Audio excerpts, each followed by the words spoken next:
Welcome to Property Hotline. You're watching Magic Bricks now. This is India's first property channel. I'm Fiona D'Souza. This is the show where we answer all of your questions. So the first thing I'm going to do is I'm going to put our phone number at the bottom of your screen. We're talking about buying, selling and investing in property. So any question you have at all about buying property, we're here to answer. Now, there's a phone number. You can also reach us on Facebook, on Twitter. And if your question is a little complicated, then type out an email. Our email ID will be on your screen as well. To answer your question, we have Jayashree Kurup. Jayashree is the head of content and research at magicbricks.com, which is our knowledge partner. Jayashree, thank you for joining us on the show. It's a pleasure to chat with you as always. Thank you. We're in an interesting market. I know your numbers are telling us that we're sort of hobbling back to life as far as real estate is concerned. The sales have started to pick up a little bit. We have a caller on the line. Naren has dialed in from Hyderabad, which currently from an analyst point of view is a very, very interesting city. Naren, what's your question? Hi, Faye and Jayashree. It was very exciting to talk to you guys, and I always watch Economic Times, whatever it is, ET Now or Magic Bricks. My question is, I'm being here put out in Hyderabad 10 years. I miss so much of opportunities in investing in plots, but I don't want to delay. Now I wanted to invest in a plot. So I selected two places which are well within my budget. Okay. And those are diagonally opposite to each other, but I want experts' view on which area would give a capital appreciation down the line about 7 to 10 years. Okay. So my question is, my areas that I've selected is one, Yacharam, which is on the Nagarjuna Sagar Highway, which is connecting the new states, Telangana and Andhra Pradesh, via a new four-way. Okay. That is, the place is Yacharam, and that place. And the other one is Shankarpalli, which is on the other side of Hyderabad. So I want to know, which is not exactly Shankarpalli, it is 6 kilometers from Shankarpalli. I want to know which of these two places will give me capital appreciation in the near future in Hyderabad. Naren, I have a couple of questions for you. One, what is your budget? What is your holding period on these investments? Holding period is, I can say, 7 to 10 years. And anything about 10 years, in case of emergency, I would say like 7 to 10 years. Mm-hmm.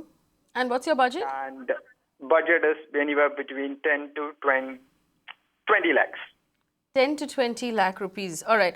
So, Jayashree, he's obviously insisting on buying a plot of land. We're not talking apartments here. We're talking well outside of Hyderabad, in Yacharam and Shankarpalli. So, two opposite directions, really, in terms of the highway. What would you recommend? Is closer to the new state on that Nagarjuna Sagar Highway a better bet for him?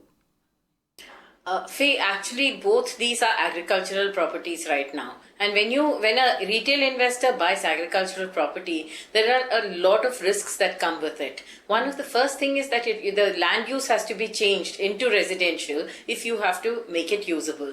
And for an individual retail investor, it's a very difficult proposition. We've seen also that you'll be purchasing the land from farmers or land aggregators, and these are not properties that are going to be within gated communities or anything like that. If you want to ensure the safety of that property, it is rather difficult. So to my mind, having talked to lots of investors who have bought outside cities and are not very comfortable, I would say that buying land that is outside the master plan is not a great idea for a retail investor. Also, Jayashree, I'm a little worried about his Yacharam, plot of land, which is on the Nagarjuna Sagar Highway. My guess is if that highway is going to be broadened at some point, everything on either side will come in for land acquisition.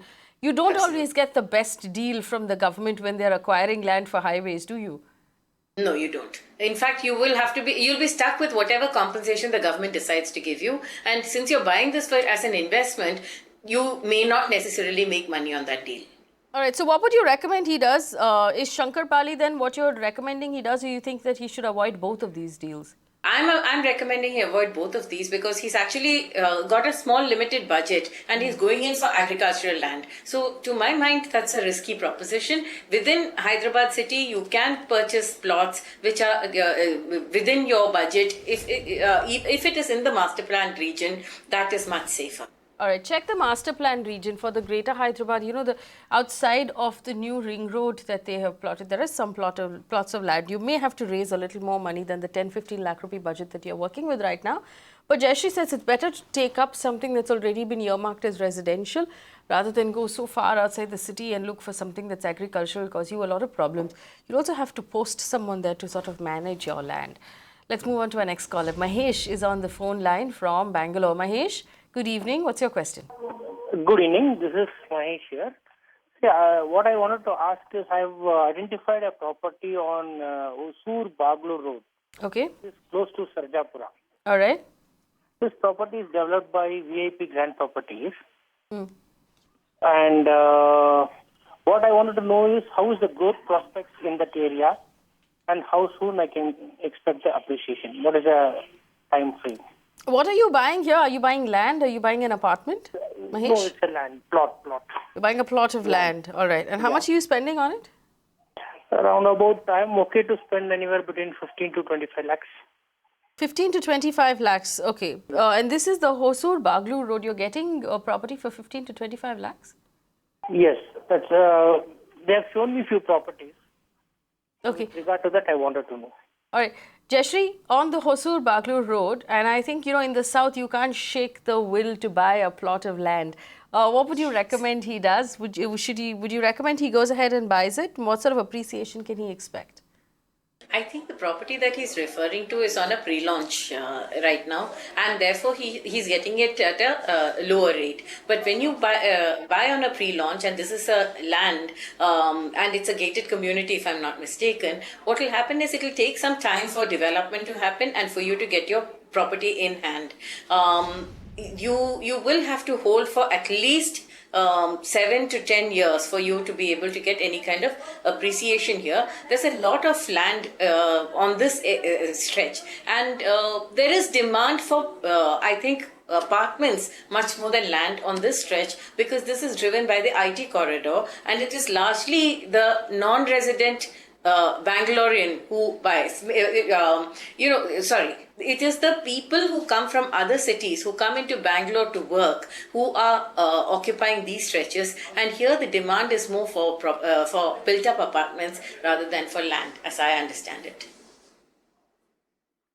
All right, let's take another question here. Rishi Sonwal has posted a question on our Facebook page, Jayashree. He wants to know, what are the future prospects of DDA properties once the 99-year lease period is complete? How much appreciation can he expect in a DDA flat over the next 10 to 15 years? Now, the first part of that question of what happens once, you know, the 99-year leasehold is complete is a $1 million question. Jayashree, do you have the answer to that?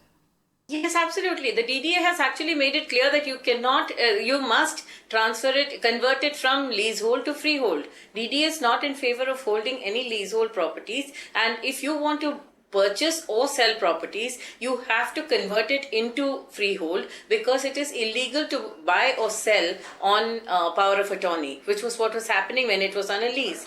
DDA insists that you actually convert it into freehold, so that you will be able to transact in that property, and the registration is in the name of the new buyer. So that's the first part of the question. The second one, and this has happened over the last, I think, 7-8 years. So DDA is currently converting all property into freehold.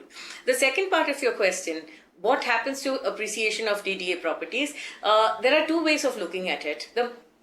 Over a 10 to 15 year period, the asset actually depreciates, because it will be an old format, and DDA construction, nobody really maintains the facades or the layouts very well after a period of time. So I have seen that the property value depreciates, and you need to upgrade plumbing, electrical, and so on.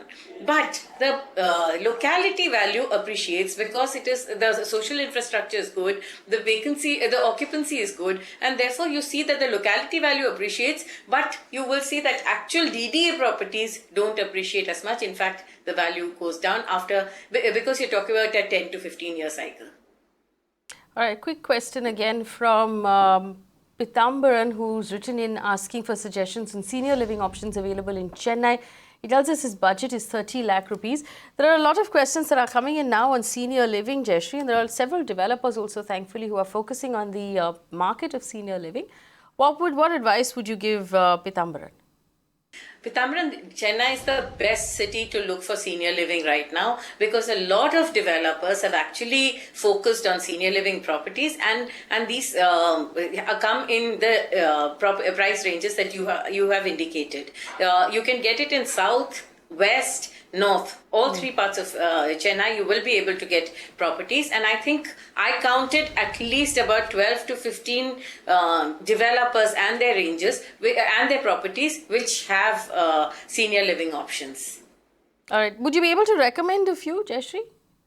Yeah, actually, let me just refer to some stuff I have. Okay. If you look at in South Chennai, places like Sholinganallur, Perumbakkam, Madipakkam, you will be able to get roughly about 600 to about 1100 square feet. And I see there are developers, the Embassy Group, the AKS Group, Kala Homes. There are lots of options in South Chennai. If you're looking at I think in North Chennai, Avadi, Kolathur, these are areas where we found that there are senior living projects, and good developers like Mahindra Life Spaces, Fortune City Owners.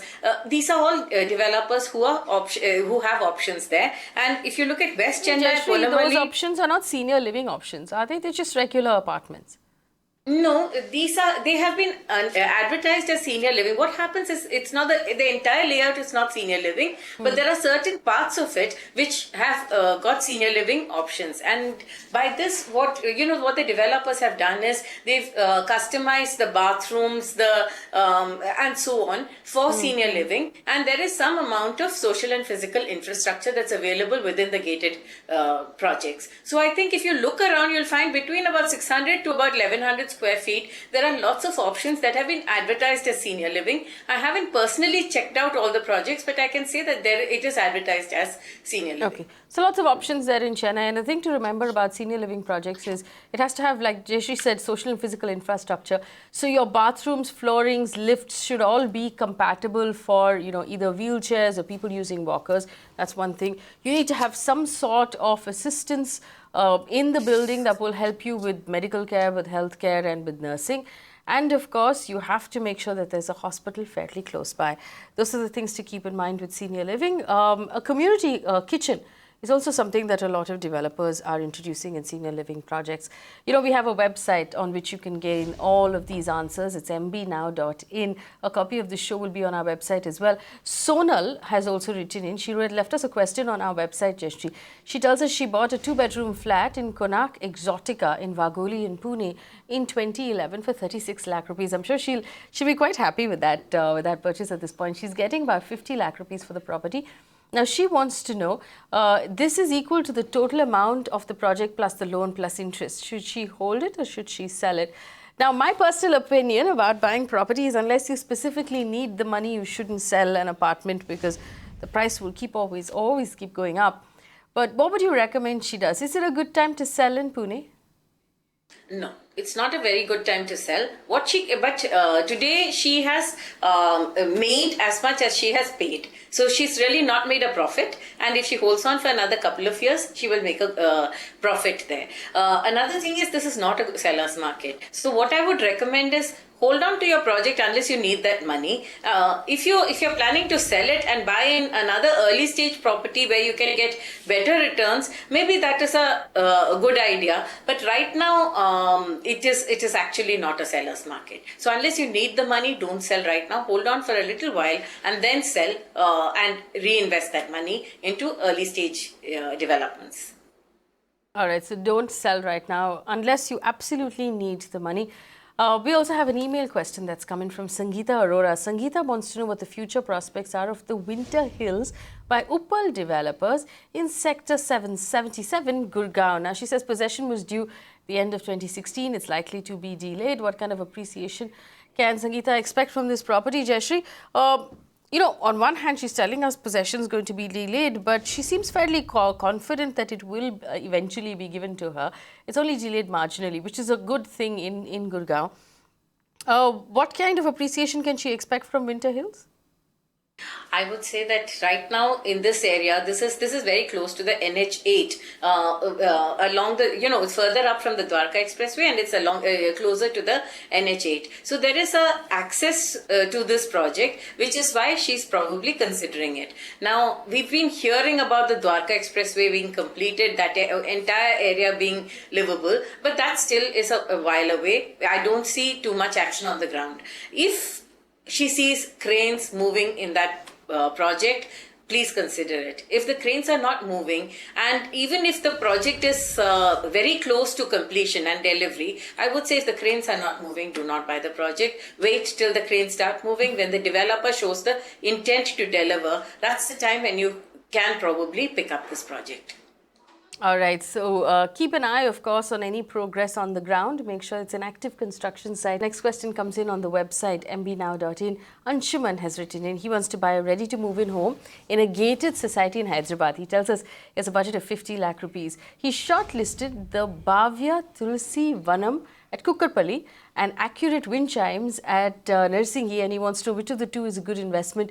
He also wants suggestions on other projects he might not have considered. He wants to know what kind of rental returns he can get from these projects. What would you recommend? So a budget of 50 lakh rupees is pretty good for Hyderabad, given that there's some great value available in that market right now at these prices. Between the two options he's listed, which one would you recommend? And is there a third option you think he has not considered yet? See, Kukkarpalli is driven, it's right there in the heart of the IT hub, and the project is by a smaller local developer. The Narsinghi project, the accurate wind chimes, Narsinghi is much closer to the airport, and that too, the driver is the IT buyer.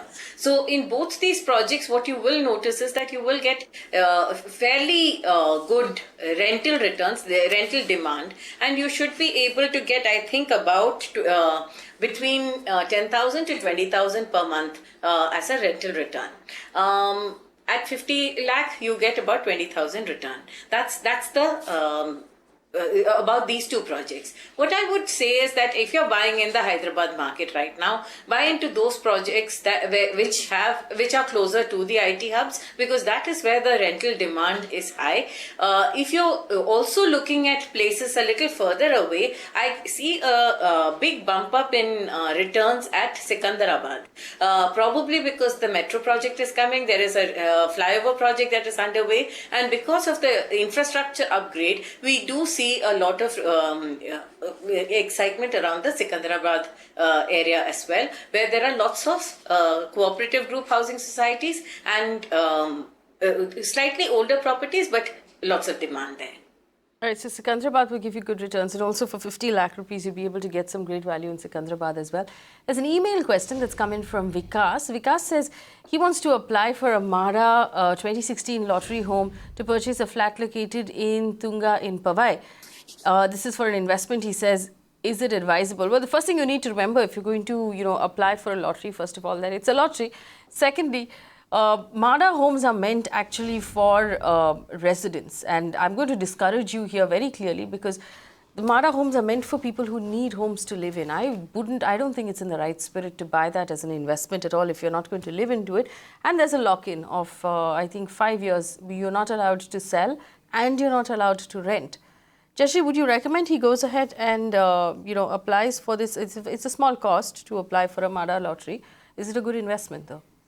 No, I don't think so. I think the entire reason why these projects and affordable projects around the country, especially by development authorities, are for those who have not been able to enter the property market and want to enter at affordable rates. Now, in this particular project, anyway, there were about 972 flats which MHADA is offering, of which about originally I think they had said that all projects would be, all units will be ready to move in. Now about 582 flats are going to be under construction. And anyway, like you said, Faye, I don't think that affordable housing projects are investment prospects. That way we spoil the property market further. These are for people who have not been able to enter the property markets, and I would say do not enter this. One, you must not have another property in the state. The second thing is that you have a lock-in of 5 years, and these flats are not it's not like it's going to get you the best rental return either. So why are you holding on to these projects? Let the people who need it buy it. Let the people who actually need projects, affordable housing, buy the Mada homes. Our final question comes in on our website. Soham wants to know if it's a good idea to invest in Haldia, which is in the race to be a smart city. What kind of future prospects can he expect if he buys land here? He also wants to know if Kolkata is a good investment bet at this point. He has a budget of 50 lakh rupees. What locations can he invest in? Let's take this one by one. Jayashree, this whole smart city project, while it's a fantastic sort of spur for urban development, I don't know if people should be making their investment decisions in places like Haldia based on the smart city plan. Would you recommend he goes ahead and makes some sort of an investment here? No, you see, there are strong reasons why you should not be very early in the cycle. A smart city is going to have planned public infrastructure. Now, till the city development plan is ready, if you go and randomly purchase property, very likely those will be the areas where there's going to be public conveniences. There may be parks, there may be roads, all kinds of things. So I would say don't just rush into any project and invest there when you don't know what the lay of the land is going to be, and you know that it's in a state of flux. It's going to change. Wait till the city development plans are done, and if you buy today, like we said in the first question, do not the retail investor cannot keep land very safe in far off places. So I would say don't buy in such far off places. It's about 15-18 kilometers away from the city, so it's not a good idea. All right, we have one last question that's come in on the phone just now. Sunil has called us from Doha with a question. Sunil, good evening. Thank you for calling. How's the weather in Doha? And what's your question? Hi. My question is, I want to invest for 1 BHK in Andheri, and I'm looking at the property in Ajmera, Divyam Heights, which is costing me around 96 lakhs for 700 square feet. Is it a good investment, or should I think for something else? This is a one bedroom. One bedroom in Ajmera, Divyam Heights, Jayashree. The price seems about right for that neighborhood, 96 lakh rupees. Would you recommend he goes ahead? What kind of appreciation can he expect? See, there are a couple of, one, if you buy right now, you might get regular rental returns, because Andheri is the kind of place where there is demand, rental demand. So you can hold it for some time. And there are infrastructure projects that are happening across the Mumbai market. The metro is one of the drivers that can impact this area. So I would say maybe you can purchase it. It's a secondary market purchase. It's not a new property that you're going to buy, and if you buy here, you'll get regular rental returns.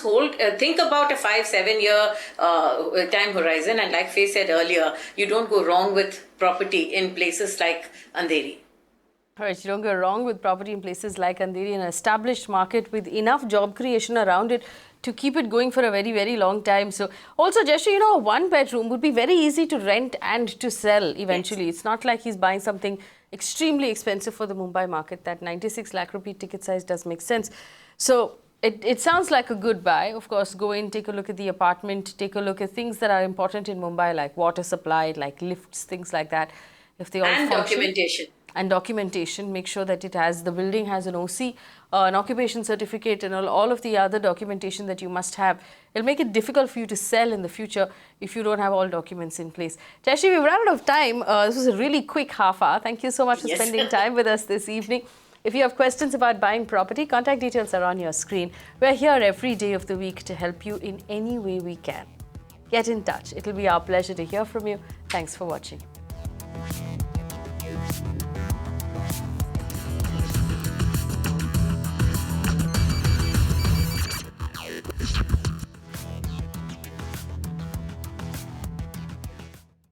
You can watch live TV on our website mbnow.in.